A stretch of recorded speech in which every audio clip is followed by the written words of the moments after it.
1947ರಲ್ಲಿ ನಿಮ್ಗೆ ಬೇಕಾಗಿರೋ ಜಾಗ ಕೊಟ್ಟ ನಂತರವೂ ಕೂಡ ನೆನ್ಪಿಟ್ಕೊಳ್ಳಿ, ಪಾಕಿಸ್ತಾನ ನಿರ್ಮಾಣ ಆಗಿದ್ ಯಾಕೆ ಅಂತಂದ್ರೆ ಮುಸಲ್ಮಾನರು ಕೇಳಿದ್ರು ಅಂತ. ಹಿಂದೂಗಳಲ್ಲೇ ಒಂದು ವರ್ಗ ಬಂದು ನಮ್ಗೊಂದು ಬೇರೆ ರಾಷ್ಟ್ರ ಕೊಡಿ ಅಂತ ಕೇಳಿದ್ರೆ ಪ್ರಾಬ್ಲಮ್ ಅಲ್ಲ. ಅಕಸ್ಮಾತ್ ಕನ್ನಡಿಗರು ನಮ್ಗೊಂದು ಪ್ರತ್ಯೇಕ ಬೇಕು, ನೀವು ಹಿಂದಿಗಳು ಪ್ರತ್ಯೇಕ ಅನ್ನೋದು ಬೇರೆ ದೃಷ್ಟಿ. ಆದ್ರೆ ಅದೊಂದು ಧಾರ್ಮಿಕವಾಗಿ ಮತೀಯ ದೃಷ್ಟಿಯಿಂದ ನಾವು ಬೇರೆ ಮತಕ್ಕೆ ಸೇರಿದವರು ನಮಗೊಂದು ಪ್ರತ್ಯೇಕ ರಾಷ್ಟ್ರ ಬೇಕು ಅಂತ ಕೇಳಿದ್ರೆ ಅದರ ಅರ್ಥ ಮತಾಧಾರಿತವಾಗಿ ಭಾರತವನ್ನ ಡಿವೈಡ್ ಮಾಡಲಾಗಿದೆ ಅಂತ, ರಿಲಿಜಿಯನ್ನ ಆಧಾರದ ಮೇಲೆ ಡಿವೈಡ್ ಮಾಡಲಾಗಿದೆ ಅಂತ. ರಿಲಿಜಿಯನ್ನ ಆಧಾರದ ಮೇಲೆ ಡಿವೈಡ್ ಮಾಡಿದ ನಂತರವೂ ಇವತ್ತು ಭಾರತ ಮತ್ತೊಂದು ಯುದ್ಧ ಯಾಕೆ ಮಾಡ್ಬೇಕಾಗಿ ಬಂತು ಅಂತಂದ್ರೆ ಸಿಂಪಲ್ ಆಗಿ ಹೇಳ್ಬೇಕು ಅಂದ್ರೆ ಪುಣ್ಯಾತ್ಮ ಹೇಳಿದ ಮಾತನ್ನು ಕೇಳಲಿಲ್ಲ, ಅದಕ್ಕೋಸ್ಕರ ಮಾಡ್ಬೇಕಾಗಿ ಬಂತು.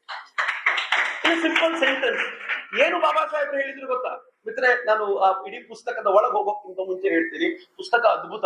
ನಿಮ್ಗೆ ಏನಾದ್ರೂ ಇವತ್ತು ಇಂಟ್ರೆಸ್ಟ್ ಅನ್ಸಿದ್ರೆ ಈ ಮಾತನ್ನು ಕೇಳಿದ ನಂತರ ಮಾರ್ಕೆಟ್ ಹೋಗಿ ಪುಸ್ತಕ ಕೊಂಡ್ಕೊಳ್ಳಿ. ಪುಸ್ತಕ ಕೊಂಡ್ಕೊಳ್ಳಿಕ್ಕೆ ಆಗೋದಿಲ್ವಾ? ಬಾಬಾ ಸಾಹೇಬ್ರ ಕಾಲದಲ್ಲಿ ಕೊಂಡ್ಕೊಂಡೇ ಓದಬೇಕಾಗಿತ್ತು.